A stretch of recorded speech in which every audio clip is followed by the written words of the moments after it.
নমস্কার বন্ধুরা, রুচির কিচেনে সবাইকে স্বাগত জানাই। আজ মুসুরির ডালের একটি রেসিপি নিয়ে এসেছি। আশা করি রেসিপিটি ভালো লাগবে। অনেকভাবে রান্না করে খেয়েছেন, তবে এইভাবে একবার রান্না করে খেয়ে দেখুন, অসাধারণ লাগে খেতে। চলুন রেসিপিটা দেখে নেওয়া যাক, আশা করি ভালো লাগবে। এখানে দেখুন আমি হাফ কাপ মুসুরির ডাল নিয়েছি। ডালটাকে খুব ভালো করে ধুয়ে নিতে হবে। এইভাবে জল দিয়ে 2-3 বার জল পাল্টিয়ে পাল্টিয়ে ডালটাকে ধুতে হবে। যত সময় না ডালটা পরিষ্কার হচ্ছে, ডালের থেকে পরিষ্কার জল বের হচ্ছে। তো দেখুন এখানে আমি ডালটাকে খুব ভালো করে ধুয়ে নিয়েছি। এদিকে নিয়েছি একটা প্রেসার কুকার। প্রেসার কুকারের মধ্যে এখন এই ডালগুলোকে দিয়ে দিতে হবে। আপনারা চাইলে কড়াইতেও সিদ্ধ করে নিতে পারেন, তবে প্রেসার কুকারে দিলে তাড়াতাড়ি করে সিদ্ধ হয়ে যাবে, সেই কারণে আমি প্রেসার কুকারে দিয়েছি। এর সঙ্গে একটা টমেটো এইভাবে কেটে দিয়েছি, অল্প করে লবণ আর অল্প করে হলুদের গুঁড়ো দিয়েছি, 1 চামচ তেল। এখানে আমি সর্ষের তেল দিয়েছি, আপনারা চাইলে সাদা তেলও দিতে পারেন। দিয়েছি অল্প করে একটু জলটা খুব বেশি দেবেন না, অল্পই দিতে হবে। তো দেখুন কিভাবে আমি জলটা দিয়েছি। এখন ঢাকনা বন্ধ করে 3টে সিটি লাগিয়ে দেব মিডিয়াম ফ্লেমে। তারপরে প্রেসার কুকারটা ঠান্ডা হয়ে যাওয়ার পর ঢাকনাটা খুলে নেব।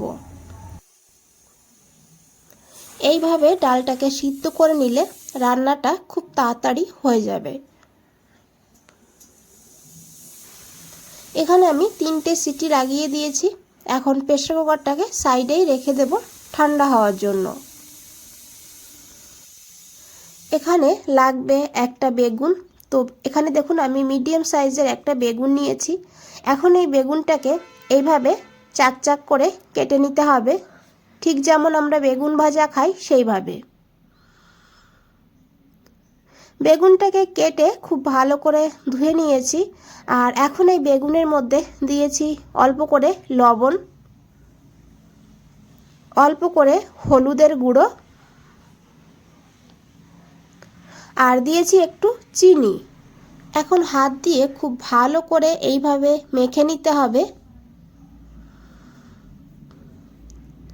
আর তারপরে এই বেগুনটাকে সাইডে রেখে দিতে হবে। এখানে বন্ধুরা আমি নিয়েছি 2টো ডিম। তো এখানে আমি 2টো ডিম নিয়েছি। তো আপনারা এখানে চাইলে একটাও নিতে পারেন, না হলে 3টেও নিতে পারেন, তবে খুব বেশি নেওয়ার দরকার নেই। ডিমটাকে এই বাটির মধ্যে ফাটিয়ে নিয়েছি। যদি ডিম দিতে না চান তাহলে ডিমটাকে বাদ দিয়ে একইভাবে রান্নাটা করে নেবেন, তাতেও খেতে ভালো লাগবে। এখন এর মধ্যে দিয়েছি একটু গোলমরিচের গুঁড়ো, আর কিছু দেওয়ার প্রয়োজন নেই। এখন খুব ভালো করে ডিমটাকে এইভাবে গোলমরিচের গুঁড়োর সঙ্গে মিশিয়ে নিতে হবে।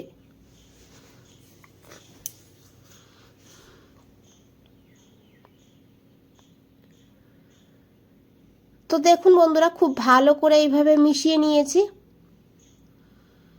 এখন এই ডিমটাকে সাইডে রেখে দিতে হবে।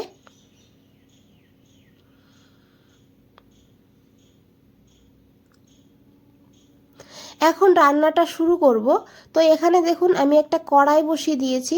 কড়াইতে দিতে হবে 1 চামচ সর্ষের তেল। আমি আগেই বলেছি আমি রান্নাটা সর্ষের তেলে করেছি, তবে আপনারা চাইলে সাদা তেলেও করতে পারেন।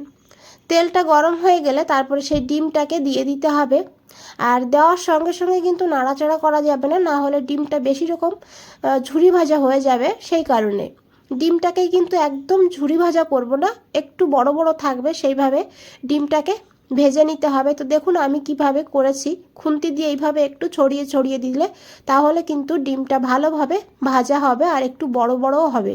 তো দেখুন এইভাবে ডিমটাকে ভেজে নিতে হবে। ডিম এখানে ভাজা হয়ে গিয়েছে বন্ধুরা, দেখে বুঝতেই পেরেছেন। এখন এই ডিমটাকে তুলে নিতে হবে, এর থেকে বেশি আর ভাজার দরকার নেই। এখন এই কড়াইতেই দিয়েছি আরও 2 চামচ সর্ষের তেল। তেলটাকে খুব ভালো করে গরম করে নিতে হবে। তারপরে দিতে হবে এখানে সেই কেটে রাখা বেগুনগুলো।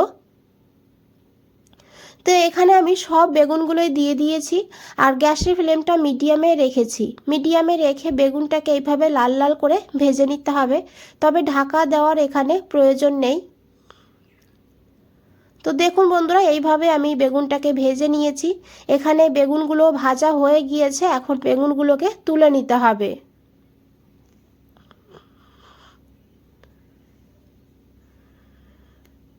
এই কড়াইতে আমি আরও 1 চামচ তেল যোগ করে দিয়েছি। ফোড়নে দিয়েছি এখানে একটা তেজপাতা, একটা শুকনো লঙ্কা আর দিয়েছি একটু পাঁচফোড়ন। এখন এই ফোড়নটাকে ভালো করে ভেজে নিতে হবে।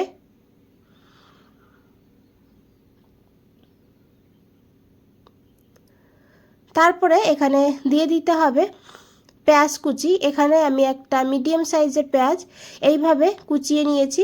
এখন এই পেঁয়াজটাকে হালকা গোল্ডেন ব্রাউন করে ভেজে নিতে হবে। তো দেখুন বন্ধুরা, এখানে পেঁয়াজ ভাজা হয়ে গিয়েছে। আর এখন এখানে দিতে হবে আদা রসুন।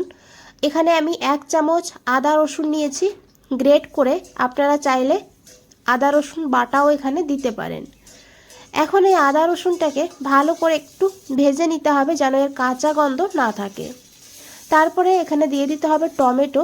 এখানে আমি একটা টমেটো দিয়েছি এইভাবে কেটে। তার সঙ্গে দিয়েছি পরিমাণ মতন লবণ, দিয়েছি এখানে লঙ্কার গুঁড়ো 1/2 চামচ, তবে ঝাল আপনারা আপনাদের প্রয়োজন মতন নেবেন। এখানে আমি কাঁচা লঙ্কাও দিয়েছি 2টো, আর দিয়েছি হলুদের গুঁড়ো 1/2 চামচ, জিরের গুঁড়ো 1/2 চামচ, আর এখন দিয়েছি ধনিয়ার গুঁড়ো 1/2 চামচ। একটু জল দিয়ে দিয়েছি। জলটা দিয়ে এখন এই মশলাটাকে খুব ভালো করে কষিয়ে নিতে হবে। তারপরে ঢাকা দিয়ে এইভাবে 2 মিনিট রেখে দিয়েছিলাম। 2 মিনিট পর ঢাকনাটা খুলে নিয়েছি। এখন একবার খুব ভালো করে এইভাবে মিশিয়ে নিতে হবে। তারপরে এখানে দিতে হবে একটুখানি ধনেপাতা কুচি। এই সময় ধনেপাতা দিলে খুব সুন্দর কিন্তু একটা ফ্লেভার হয়। দিয়ে খুব ভালো করে এইভাবে মিশিয়ে নিতে হবে। তারপরে দিতে হবে এখানে সিদ্ধ করে রাখা ডাল, আর সেই টমেটো দেখুন খোসাটা এইভাবে তুলে ফেলে দিতে হবে। আর তারপরে খুব ভালো করে এইভাবে মিশিয়ে নিতে হবে। এখানে বন্ধুরা ডালটা সিদ্ধ করার পর দেখে বুঝতে পেরেছেন একদমই কিন্তু জল ছিল না প্রেসার কুকারে, সেইভাবে আমি জলটা দিয়েছি। ডালটাকে ভালো করে একটু মশলার সঙ্গে কষিয়ে নেওয়ার পর দিয়ে দিয়েছি পরিমাণ মতন গরম জল।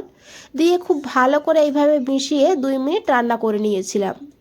তারপরে সেই ভেজে রাখা ডিম দিয়ে দিয়েছি। ডিমটাকে দিয়েও খুব ভালো করে মিশিয়ে নিতে হবে। এইভাবে আরও 2-3 মিনিট রান্না করে নিতে হবে মিডিয়াম ফ্লেমে। তেজপাতাটা তুলে ফেলে দিয়েছি। তারপরে দিয়েছি এখানে ভেজে রাখা বেগুন। এইভাবে শুধু ডাল রান্না করলে এই দিয়েই কিন্তু পুরোটা ভাত খাওয়া হয়ে যাবে। দিয়েছি একটুখানি গরম মশলার গুঁড়ো, দিয়ে খুব ভালো করে এইভাবে মিশিয়ে নেব। 2 মিনিট এইভাবেই রান্না করে নেব। তারপরে একটু ধনেপাতা কুচি ছড়িয়ে দেব। তারপরে গ্যাসটা বন্ধ করে দিতে হবে। ঢাকা দিয়ে আরও 2 মিনিট রেখে দিতে হবে। বন্ধুরা, রেসিপিটা যদি ভালো লেগে থাকে একটা লাইক করে দেবেন, চ্যানেলটাকে সাবস্ক্রাইব করে পাশে থাকবেন। অবশ্যই কমেন্টসে জানাবেন রেসিপিটা কেমন লেগেছে। আশা করি দেখে বুঝতেই পেরেছেন কতটা লোভনীয় লাগছে। খেতেও কিন্তু ভীষণ ভালো হয়। ভাত পাশাপাশি রুটির সঙ্গে অসাধারণ লাগে খেতে। বন্ধুরা, আজ তাহলে এই পর্যন্তই। ফিরে আসছি নতুন কোনো রেসিপি নিয়ে। ভালো থাকবেন, সুস্থ থাকবেন। সবাইকে অনেক অনেক ধন্যবাদ এত সময় ধৈর্য ধরে রেসিপিটা দেখার জন্য।